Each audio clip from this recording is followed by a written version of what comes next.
pins and to do some achievements. He earned the Family Travel and Video Game Belt Loops.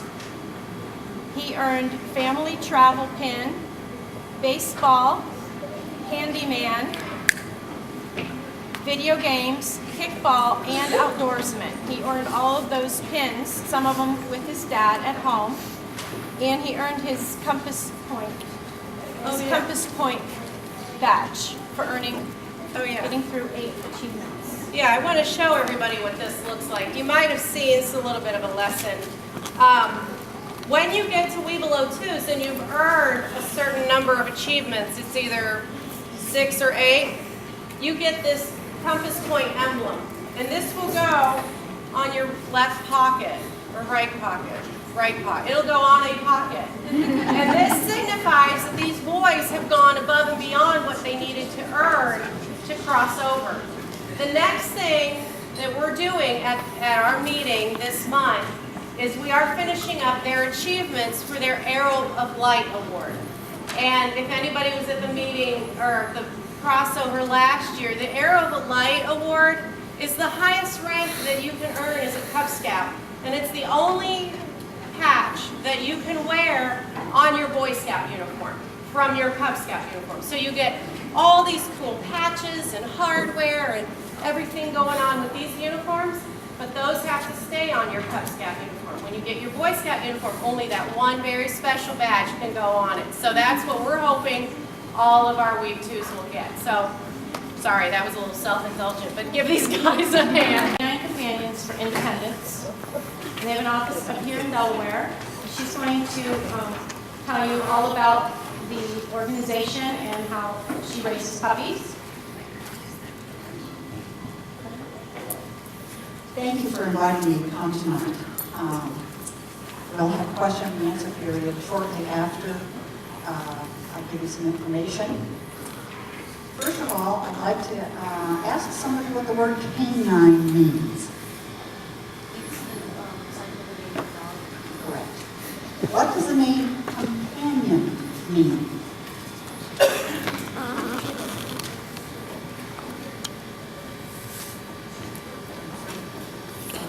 What does independence mean?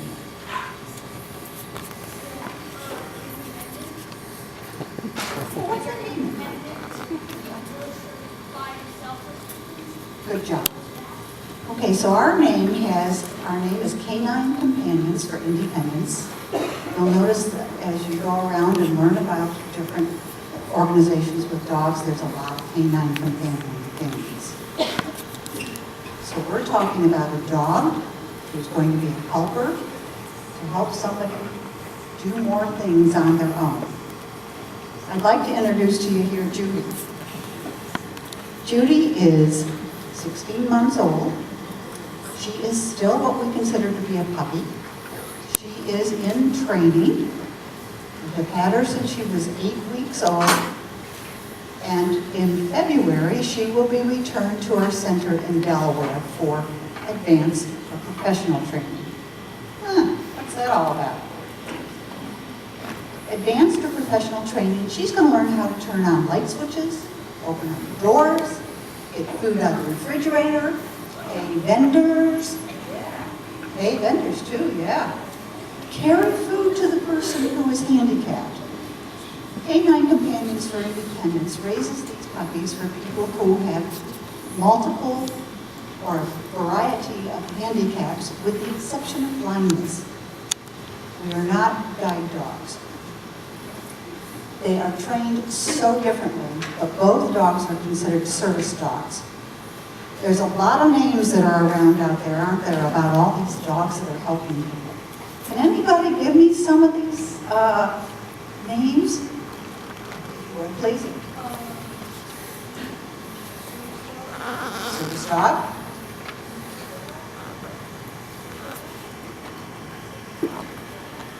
Worker dog. Transportation dog. Guide dog. Assistant dog. Therapy dog. Let me explain a little bit about the difference between a service dog and a therapy dog and comfort dog. A service dog must do a task for the individual. They are allowed, according to the American Disability Act, to go any place the individual goes. They go to restaurants, they go to school, they go in shopping malls, etc. A therapy dog or a comfort dog is to make the person feel better. They often go into hospitals to visit, or we have a therapy dog at home. This particular dog goes to our church and visits children with disabilities, people with adults with disabilities, and just brings smiles about it. That's a therapy dog, and they don't necessarily go into public places under law. Has anybody got any questions about what I just said? Okay. You know, I need 3 volunteers, and I bet you every hand's going to go up. That's what I thought. I'm going to ask 3 den leaders to please select 3 boys for me.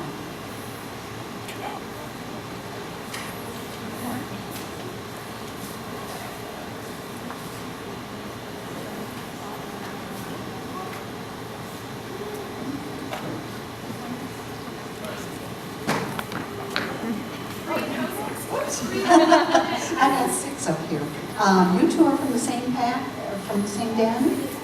All 3 of you?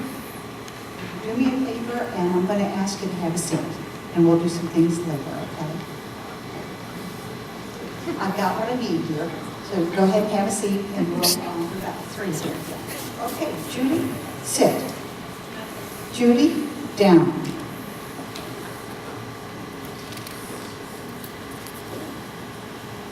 I'm going to put this mic down because I need both hands here for a moment.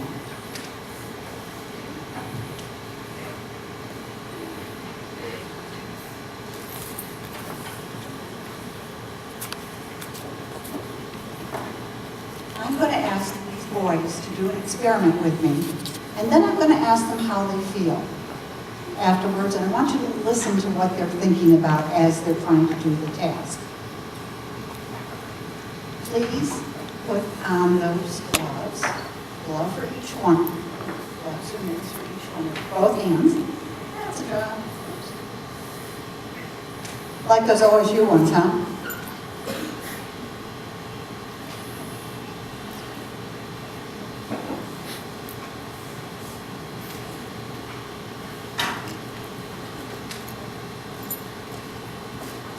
You can't use your hands very well with this, can you? Now, you're not in a wheelchair, but still, if you can't use your hands, it's kind of hard to do certain things. And I would like to have you experiment doing this.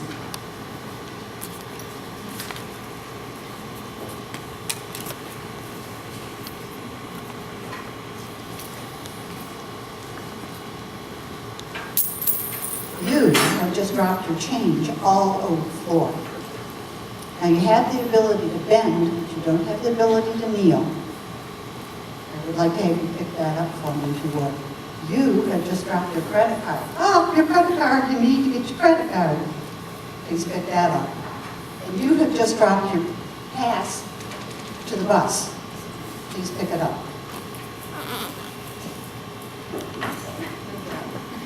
Good job.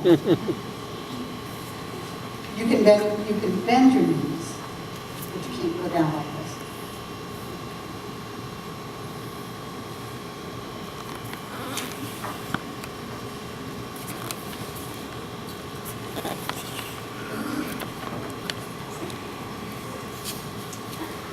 Okay.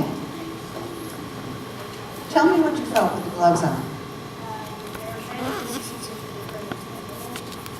Right, so he was able to pick up what he needed to pick up. He also was able to bend his knees way down. The person who's handicapped may not be able to do that. So for you, it was fairly easy, wasn't it? Do me a favor, throw it on the floor and don't bend your knees. Look at those knees go, oh my gosh. Why did you bend your knees again? What about you?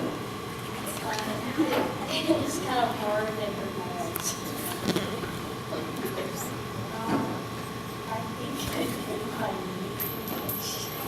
Well, and you only got one of 4 or 5 pieces of coin, right? Okay. Kind of frustrating, wasn't it?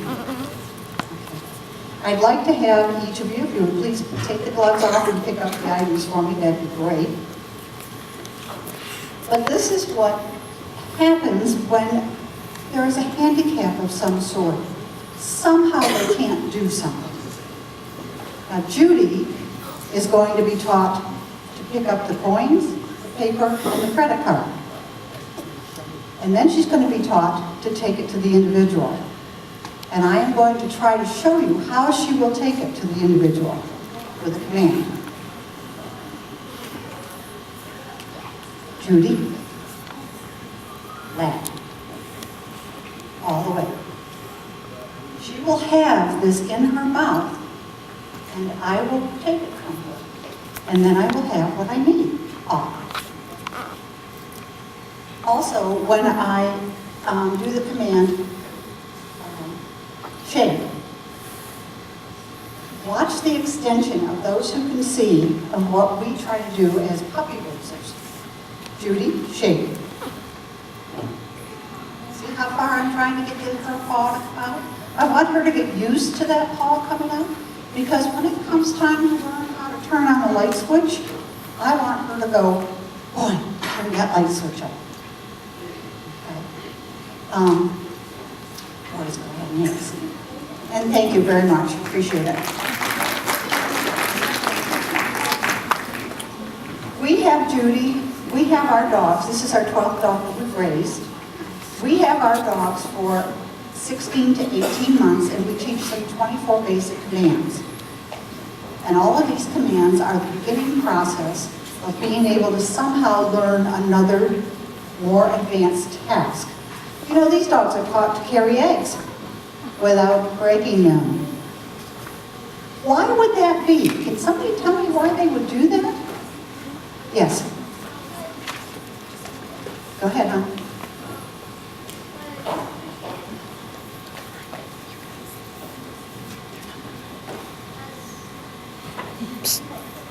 Because if someone can't like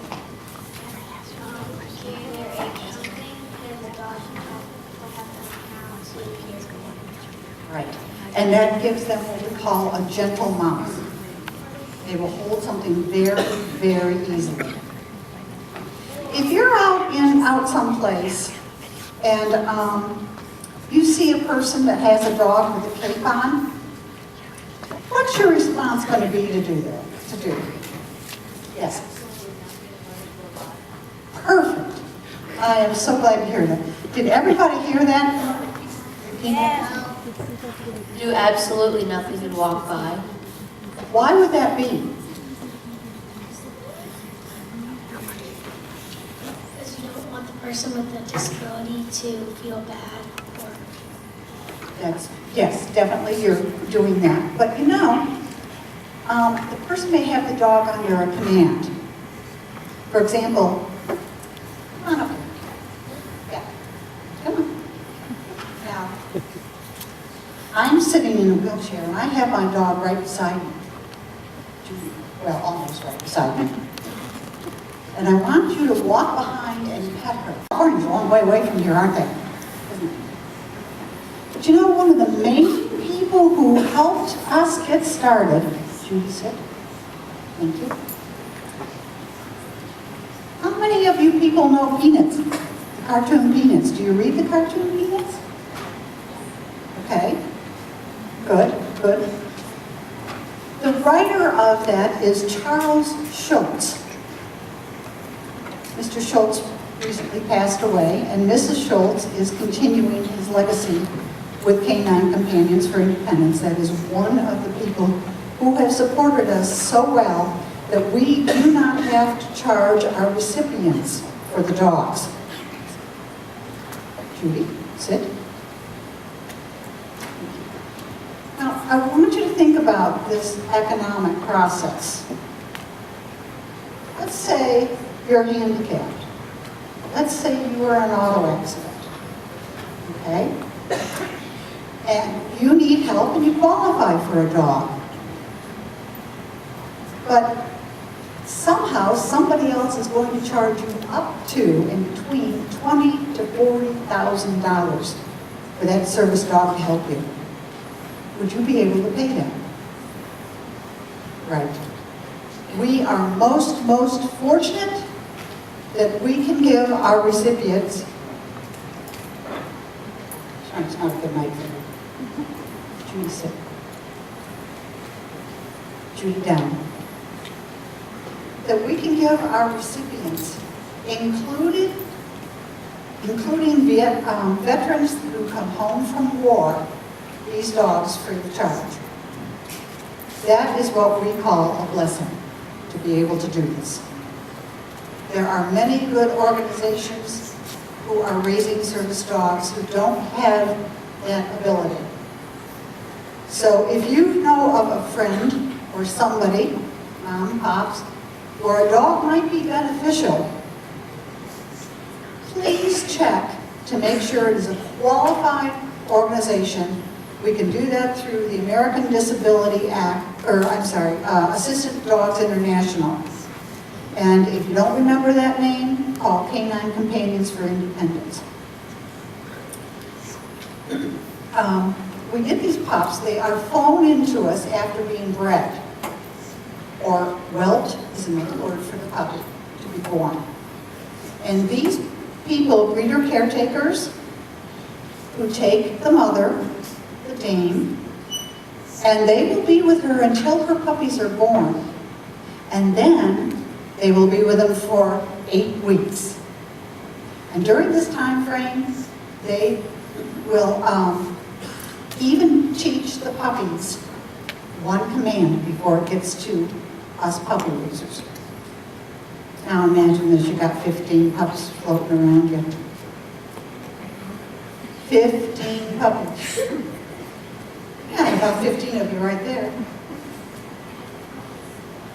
Imagine teaching every one of you individually the command, no, no, no, no, before it leaves you. Well, when I get that puppy, I will know that that puppy has one command.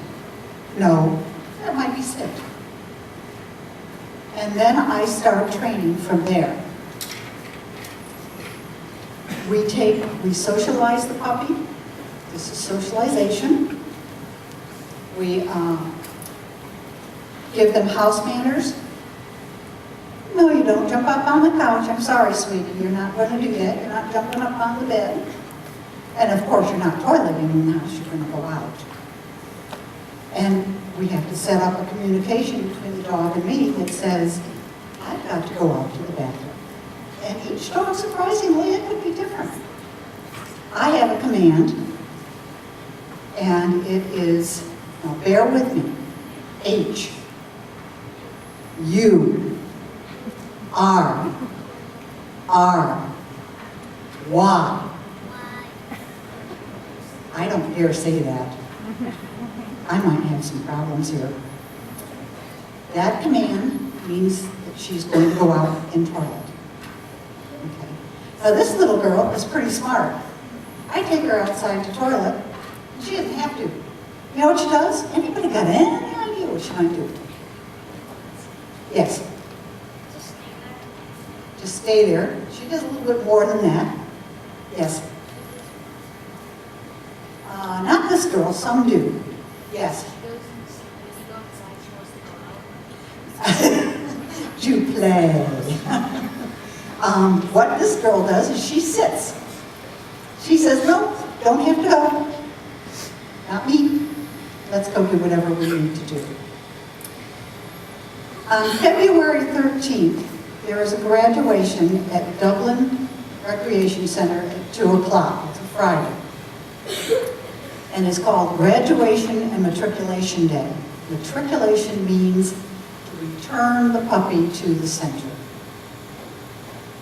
This is a day that is filled of many, many emotions, many feelings, tears, laughing, smiling.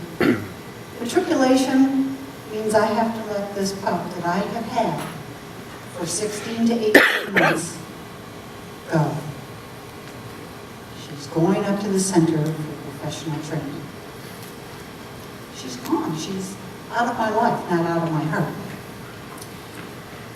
Graduation means that on that same day, puppies who have gone through the 6 months of advanced training, who know how to open up doors, turn on light switches, pay vendors, etc., are going to go to a recipient who deserves to have them and help them throughout their life. I don't know if anybody can hear you, but she's sitting here going,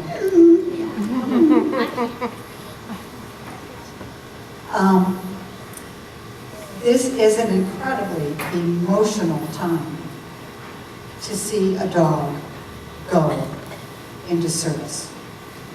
And it can be any types of service. Let me explain this brochure here. Guys, back up a little bit, honey. Thank you. We have what we call a service dog, who goes with somebody who is out in public. This particular person was a doctor down at Riverside Hospital, and orthopedic specialist for pediatrics, meaning children, working with bones, etc., for children. And then there's what we call a skilled companion, a person who has handicaps that are going to require that somebody is always there to take care of them. A skilled companion has two things that it does. One, befriends and cares for and watches over the recipient. And two, helps the caretaker. One mom said the first night of sleep I ever got was when the dog came home. I could not sleep. And this is a picture of a young lady who received one of our dogs. This is one of our dogs that she received. Rochelle, when she was 16, received our dog, Leon. Rochelle was a very quiet young lady at 16. She's since gone to college. She is now working. And when we met about a year ago here in Columbus, we talked for 3 hours. And it was all because of Dina. When she went in for her college orientation, she said, I was so afraid. I'm going to back up a little bit.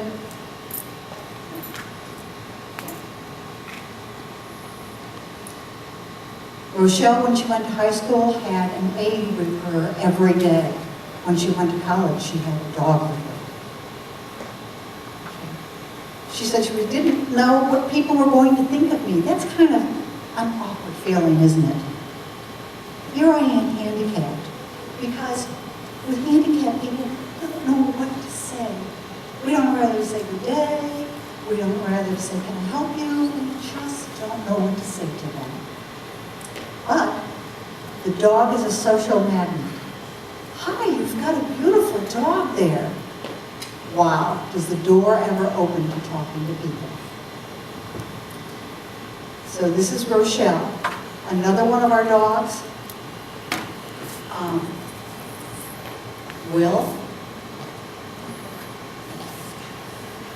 Will is a young boy who is autistic. Does anybody here know what autism is? Yes.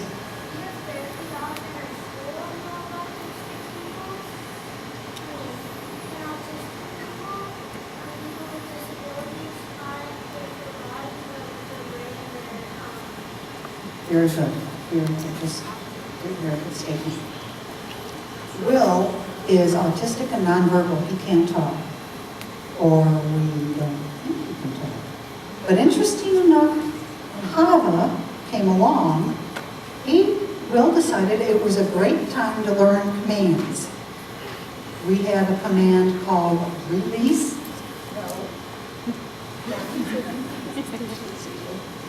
And we learned that Will could say at least Elise. He was getting out vowels and consonants. And the other thing they had a real rough time with Will is he would not sit still for any medical testing. Well, one of the pictures I've got from his mom is Will was in the hospital bed, smiling, laughing, and had sensors all over his head and Havasu on his lap. They couldn't travel. No problem with traveling now. They couldn't go out to lunch. At lunchtime, when they go out to lunch, what Will does is he takes his shoes off and he rubs his feet on Havasu.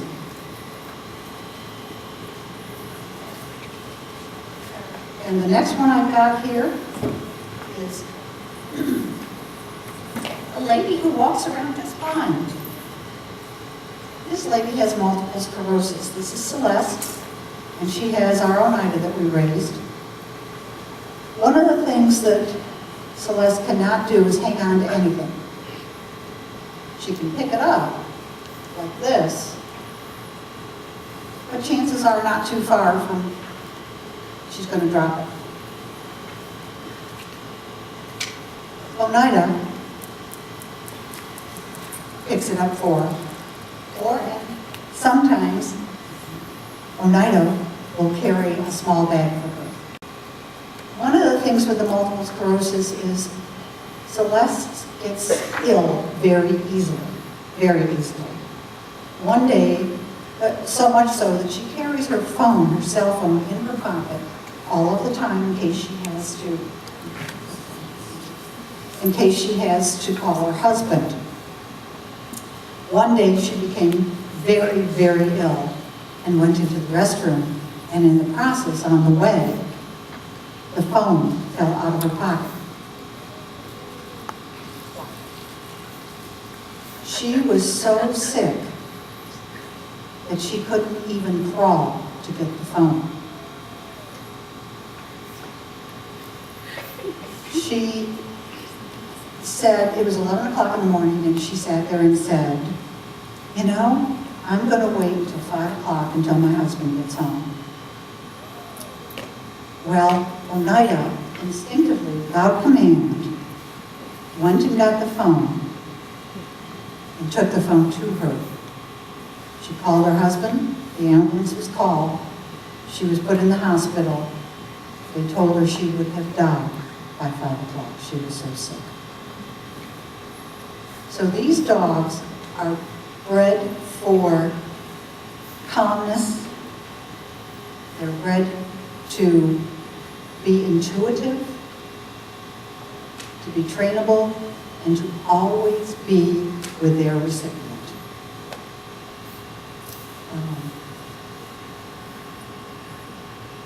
We have 5 regions, 6 centers in the United States. We've just got a new center out of Baylor, Texas. And we have, here in Delaware, we cover 14 states. So there's a lot of flying going on, as well as CCI, Canine Companions for Independence, follows these dogs up.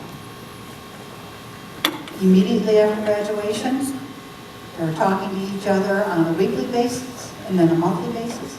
They're tested on a yearly basis. So there's a lot of flying for our instructors. They're going around all over these 14 states.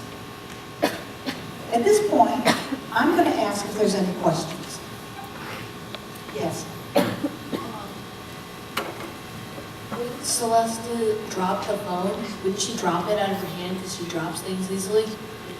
Yes, you're right. I don't know if she had it in her hand at that time or if it was in a shallow pocket that wasn't deep enough for the phone. I don't know the actual happenings of what happened then. Yes? I have a question. When the puppies are born, are they all able to do this job, or are there some that just aren't able to do it? Some of our pups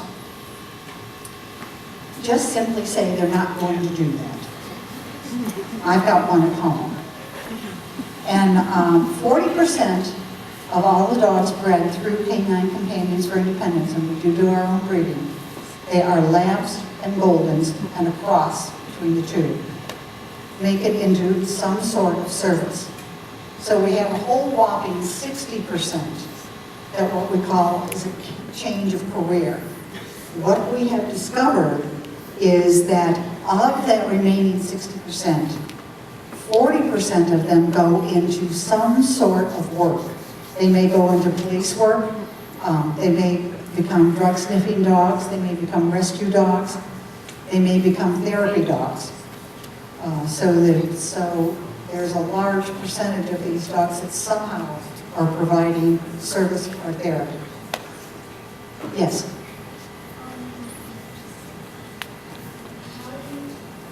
How long will a normal training do when they have an owner? Do they have to practice with them like on a normal basis? Depends upon the ability of the recipient.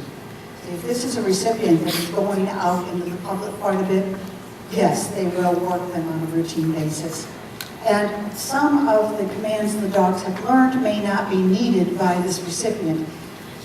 Canine Companions for Independence, at least here in Delaware where I've had the experience, are phenomenal about pairing up the personality and the skills of both the dog and the individual. A dog may just absolutely love to catch a ball. Well, he might go to a young boy who needs training. He needs to keep his arms working. So this would be a good match for ball throwing and the dog retrieving the ball. Somebody may need a dog to help them get started in the wheelchair. Not all dogs can do that. So they would get them going in that manner as a help them get going in that manner. We had one girl who was going to college. She was a gal who loved adventure, and all during what we call team training, where the recipient and the dog are trained, all during that time frame, that 2 weeks, she was doing wheelies, which was driving our instructors nuts. Well, they wanted a dog that had energy for her to go, to run, to play, to run across that campus with all of the vigor that she had. So she had a high energy dog. Rochelle, on the other hand, at 16, needed a lower energy dog. She was slower in pace. So they match for that. It's phenomenal what they do. There was a question over here. I'll get you both, but you first.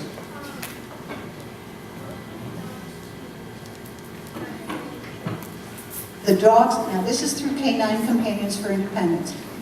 Number one, they are the oldest service dog group in the United States. They have a lot of experience. At this point, what they are training is Labradors and Golden Retrievers and breeding the cross between the two. They have tried many different types of dogs, and they continue to investigate. For example, a Labradoodle. The Labradoodle does not breed consistently, so that's one of the things. But it's Golden and Labrador Retriever. Yes?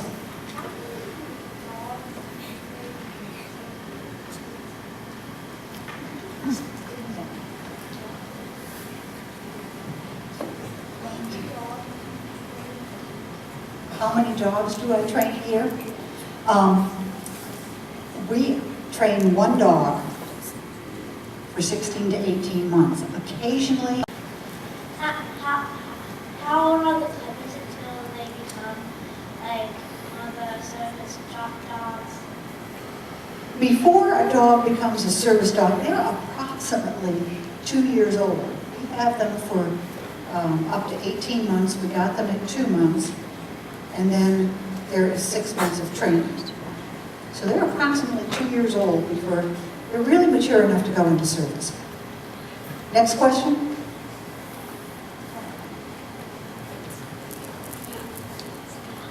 Does everyone who owns a dog have to have, is there some people who who have a disability but can't have a dog? Well, yes, there are.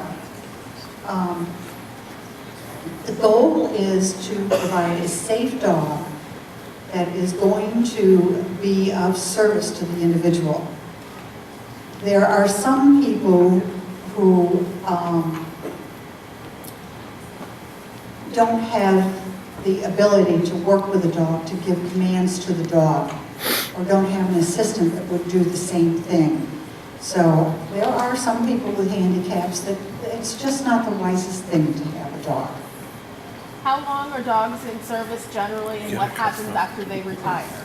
Normally they are in service 8, 9, 10 years, depending upon what they need to do in their health program. And after they're retired, there's a couple of things that can happen. The family may keep them. By the way, that person can also apply for what we call a successor dog, another dog. Okay? The family may keep them. On occasions, that's not possible. Maybe they live in an apartment, but maybe their mother or father or brother or sister will keep the dog. Or there is always the option for the puppy raiser to take the dog back. The puppy raiser is the first option for any dog that is released or any dog that is retired. And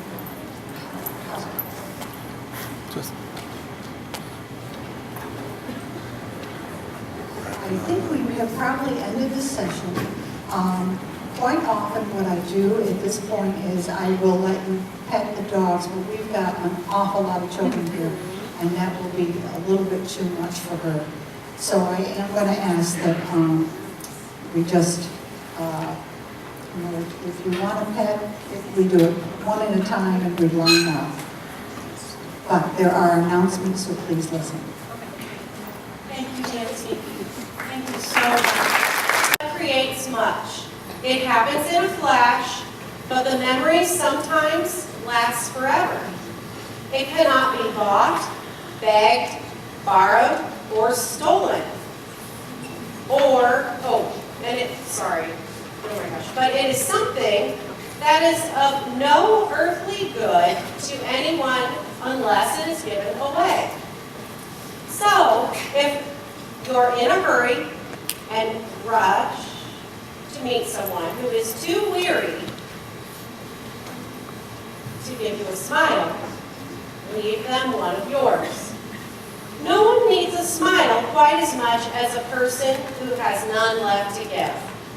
What better way to spread Scouts' goodwill?